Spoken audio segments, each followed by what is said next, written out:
దావీదు భక్తుడు తన ప్రాణంతో చెబుతున్న చక్కని మాట, నా ప్రాణమా దేవుని స్తుతించు, నా అంతరంగములో ఉన్న సమస్తమా ఆయన పరిశుద్ధ నామమును స్తుతించు, సన్నుతించుము. నా ప్రాణమా, ఇంకొకసారి చెప్తుంది, నా ప్రాణమా యెహోవాను సన్నుతించుము. ఆయన చేసిన ఉపకారములలో దేనిని మర్చిపోవద్దు.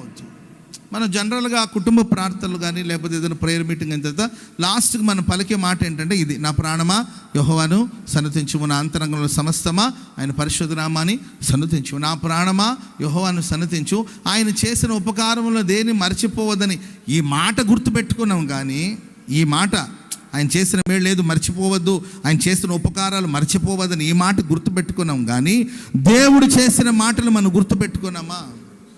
దేవుడు మాట్లాడిన మాట, దేవుడు చేసిన కార్యాలు, దేవుడు చేసిన మహోపకారాలు, దేవుడు చేసిన ఉపకారాలు మనకు గుర్తుందా? ఇప్పుడు కానీ మిమ్మల్ని లేపి దేవుడు 10 ఏళ్ళైంది మేము ప్రభు నమ్ముకున్నాం, ఈ 10 సంవత్సరాలు నీ జీవితంలో చేసిన కార్యాలు చెప్పగలుగుతారా అని అడిగితే ఎన్ని కార్యాలు మీ మనస్సులో ముద్రించబడి ఉన్నాయి? ఎన్ని కార్యాలు మనం చెప్పగలుగుతున్నాం? దేవుని ద్వారా మేలు పొందుతున్నాం, దేవుని ద్వారా ఎన్నో మహోపకారములను పొందుతున్నాం. కీర్తనకాడు అంటాడు, నీ దోషములన్నిటినీ క్షమించేవాడు ఆయన. ప్రాణమా నీ దోషాల్ని, నీ పాపాల్ని క్షమించిన వాడు ఆయన. నీ సంకటం, నీ వ్యాధి బాధ నుండి నిన్ను విడిపించిన వాడు. సమాధిలోనికి వెళ్ళిపోయినప్పుడు సమాధి గుండెను చీల్చి సమాధిలో నుండి నేను వెలుపలకు రప్పించిన వాడు. సమాధిలో నీ ప్రాణాన్ని విమోచించిన వాడు.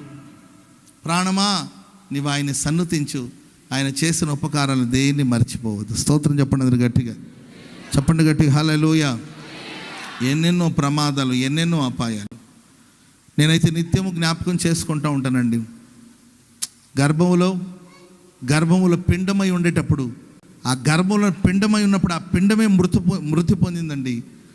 ఆ రోజే మట్టిలో కలిసిపోయేవాడిని నేను. ఆ రోజే నేను పాతాళంలో దిగిపోవలసిన వాడిని.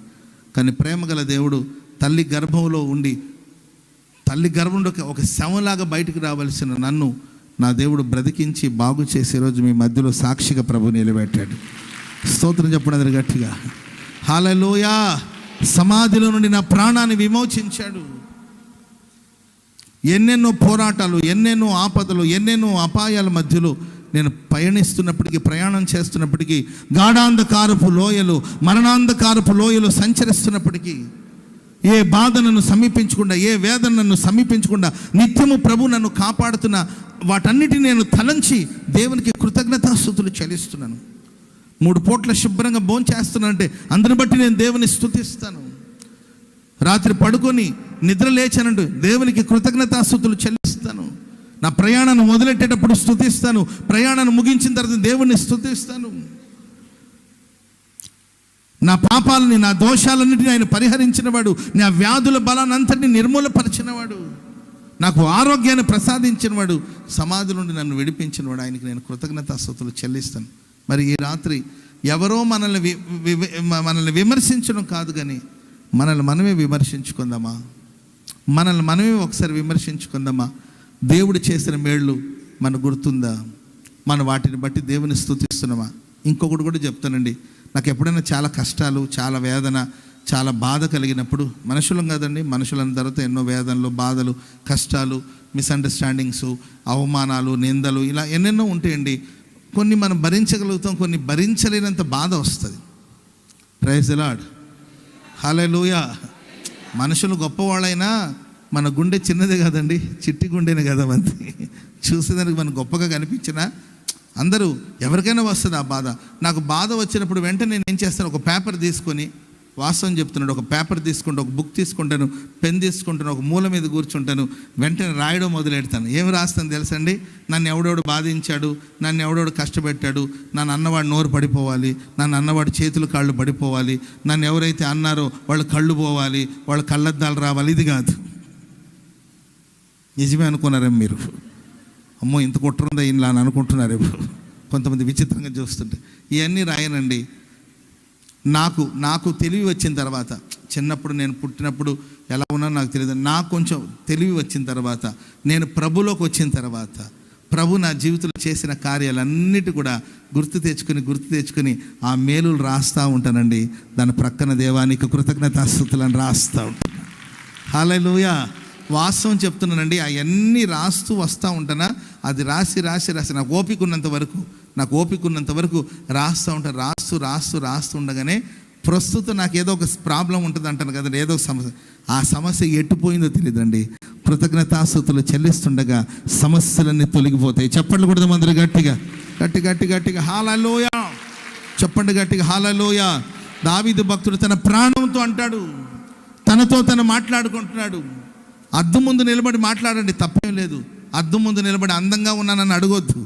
అద్దం ముందు నిలబడి నీతో నీవే మాట్లాడుకో. ప్రాణమా, దేవుని స్తుతిస్తున్నావా? నా అంతరంగంలో ఉన్న సమస్తమా దేవుని ఆరాధిస్తూ ఉన్నావా?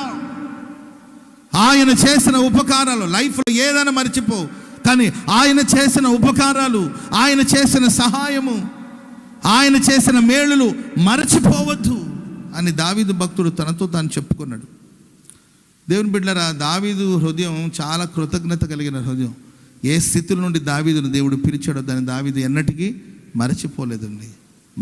అందుకే గొప్ప రాజు అయినప్పటికీ కూడా దేవుని సమ్ముఖాన వచ్చి దేవుని సన్నిధిలో కూర్చుండి స్తోత్రం చెప్పండి గట్టిగా.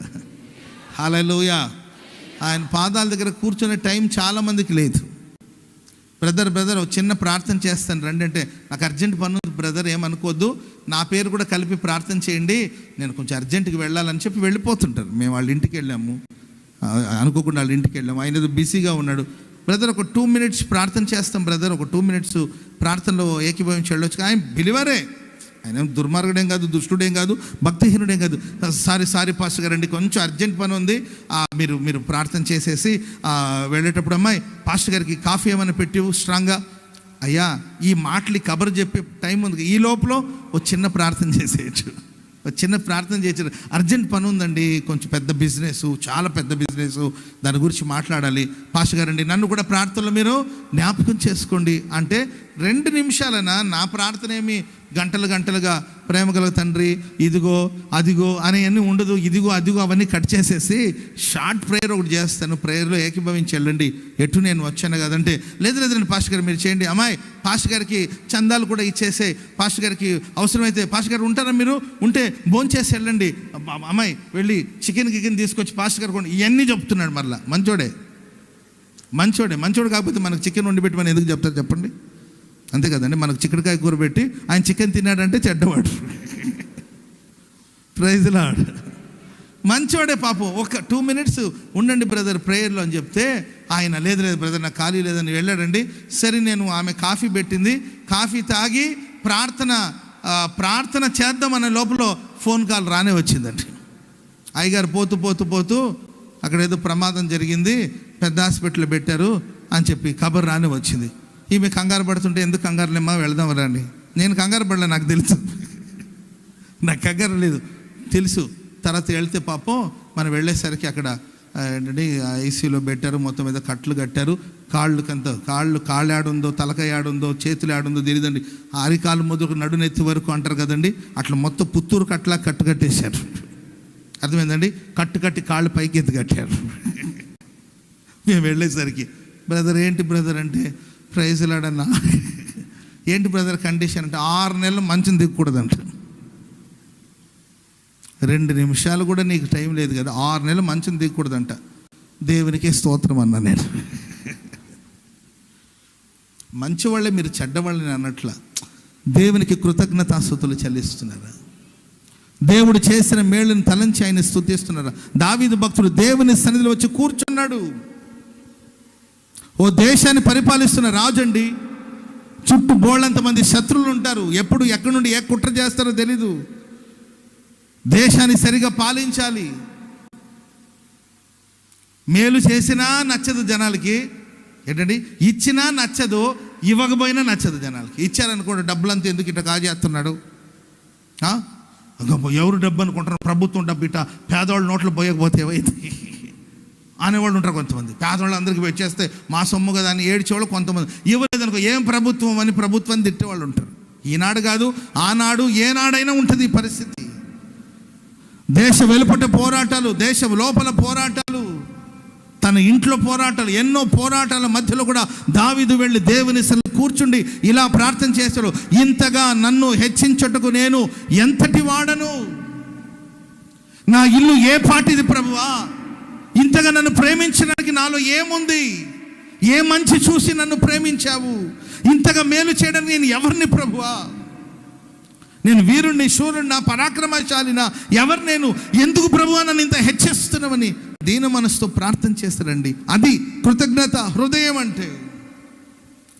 కొంచెం స్థితి వచ్చేసరికి మరచిపోయి దేవుడు గుర్తుకు రాడు, దేవుని సన్నిధి గుర్తుకు రాదు, దేవుని వాక్యం గుర్తుకు రాదు. నీవు చీకట్లో ఉన్నప్పుడు ప్రభు నిన్ను వెలుగులోనికి పిలిచాడు, నీవు మరణంలో ఉన్నప్పుడు దేవుడు నిన్ను జీవానికి నడిపించాడు, ఆయన స్తోత్రమును ప్రచురం చేయు నిమిత్తం నిన్ను ప్రభు ఏర్పరచుకున్నాడు.